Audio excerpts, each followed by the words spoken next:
Masalah pangan tentunya tidak akan terlepas dari sektor pertanian yang merupakan kebutuhan primer setiap manusia. Pada tahun 1945, sebelum berakhirnya Perang Dunia Kedua, penyelesaian konflik berkecamuk di antara tiga benua, yaitu Afrika, Asia, dan Eropa. Konflik ini mengancam keamanan dan juga hubungan di setiap belahan dunia. Menurut FAO, 2009 memperkirakan 1,2 juta jiwa sedang mengalami kelaparan. Dan kondisi yang paling parah berada di Afrika dan Asia Selatan. Produktivitas pangan menurun, hal ini kemudian melahirkan ancaman terhadap global security. Perkembangan pangan dunia dan Indonesia. Kondisi pangan yang mengalami ancaman, kekurangan dan krisis pangan menggeserkan isu perang dan konflik dari high politik menjadi low politics. Perkembangan pangan dunia dan Indonesia. Kita dapat lihat dari poin yang pertama, yaitu krisis pangan. Berbicara mengenai pangan, sejatinya tidak terlepas sebagai kebutuhan manusia yang ada di belahan dunia ini. Kondisi pangan yang lambat laun mengalami ancaman kekurangan atau disebut sebagai krisis pangan, kemudian menggeser isu perang dan konflik dari high politik menjadi low politik. Krisis pangan yang telah menjadi isu high politik mampu menarik perhatian di tingkat internasional. Kenapa bisa seperti itu?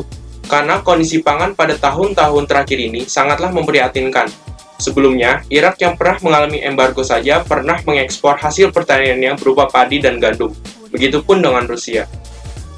Di negara ASEAN contohnya, seperti Malaysia yang memiliki komoditi pangan utama berupa beras, jagung, kelapa, dan tebu, memiliki pertumbuhan produksi 4,3% per tahunnya.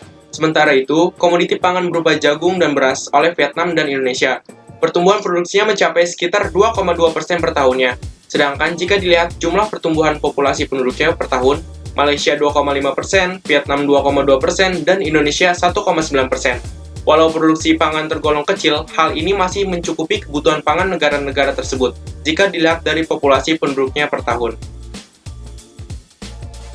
Jaminan kecukupan pangan. Ketika kecukupan pangan ini tidak menjadi sebuah jaminan atas ketersediaan pangan secara terus-menerus oleh tiap-tiap negara yang ada di dunia, perkembangan pangan beberapa tahun terakhir ini mengalami kondisi yang sangat memprihatinkan. Kecukupan pangan sedikit demi sedikit mulai terkuras hingga pada akhirnya menjadi krisis pangan ada di depan mata. Negara-negara yang tadinya pengekspor pangan kini mulai berbalik sebagai pengimpor pangan. Lihat saja Indonesia. Sebagai negara agraris, penghasil padi kini mulai mengimpor beras. Tidak hanya beras yang diimpor, mulai dari daging, kedelai, hingga garam kini mulai diimpor.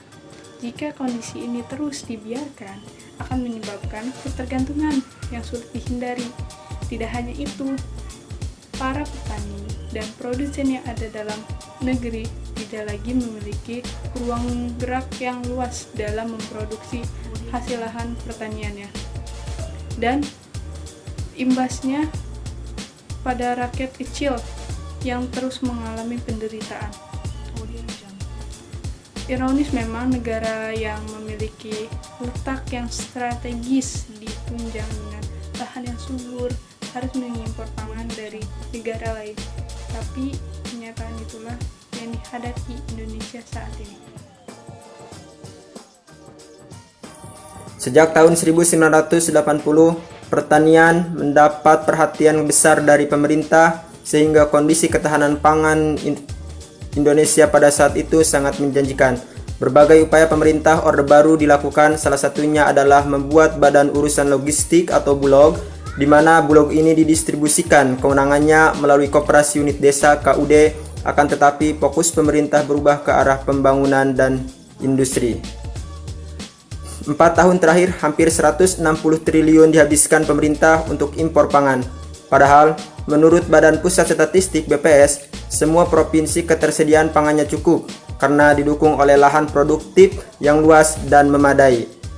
Berikut adalah tabel tentang produksi beras di seluruh provinsi di Indonesia pada tahun 1980, di mana ketika kita hitung produksinya, dari Aceh sampai Papua menghasilkan 165,305,499,00 ton. Definisi ketahanan pangan dapat disimpulkan melalui Konferensi Pangan Sedunia pada tahun 1974. Yang pertama, FAO mendefinisikan ketahanan pangan sebagai situasi di mana semua orang memiliki kecukupan jumlah atas pangan yang aman dan bergizi. Yang kedua, World Bank pada tahun 1996 yang mendefinisikan bahwa ketahanan pangan sebagai akses oleh semua orang pada segala waktu atas pangan yang cukup. Yang ketiga, First World Food Conference pada tahun 1974 menyatakan bahwa ketahanan pangan adalah ketersediaan pangan dunia yang cukup dalam segala waktu untuk menjaga keberlangsungan konsumsi pangan dan menyeimbangkan fluktuasi produksi dan harga. Selanjutnya, Peraturan Pemerintah Nomor 8 Tahun 2002 yang menyatakan ketahanan pangan adalah kondisi terpenuhinya pangan bagi rumah tangga yang tercermin dari tersedianya pangan yang cukup, baik jumlah maupun mutunya, aman, merata, dan terjangkau.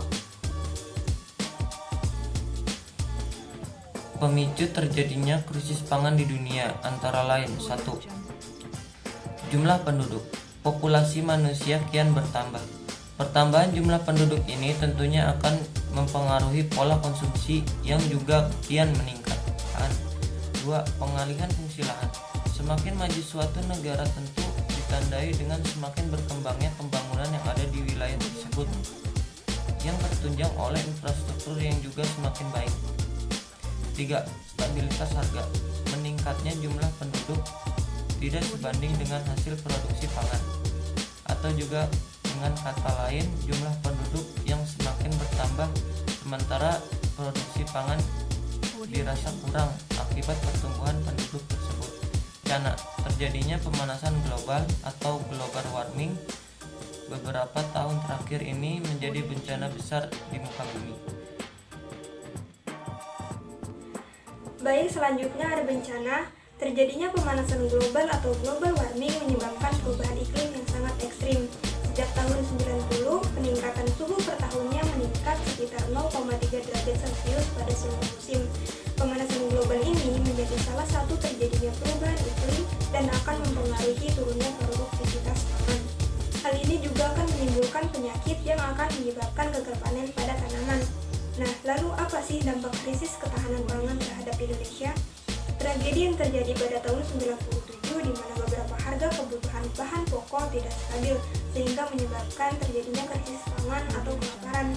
Kenaikan bahan pokok juga memicu ketidakstabilan politik yang akhirnya mengeluarkan kebijakan pemerintah. Salah satunya adalah pengadaan impor yang dirasa telah menggembirakan bagi masyarakat Indonesia sampai dengan saat ini. Hal tersebut menyebabkan Indonesia mengalami ketergantungan akan impor. Upaya pemerintah dalam menghadapi krisis pangan. Salah satu komoditas pangan yang paling penting untuk menunjang keberhasilan selain hidup manusia adalah beras. Dengan perkataan lain, untuk mendapatkan beras, mulai dari petani hingga ke konsumen atau pembeli, haruslah melalui beberapa tahap.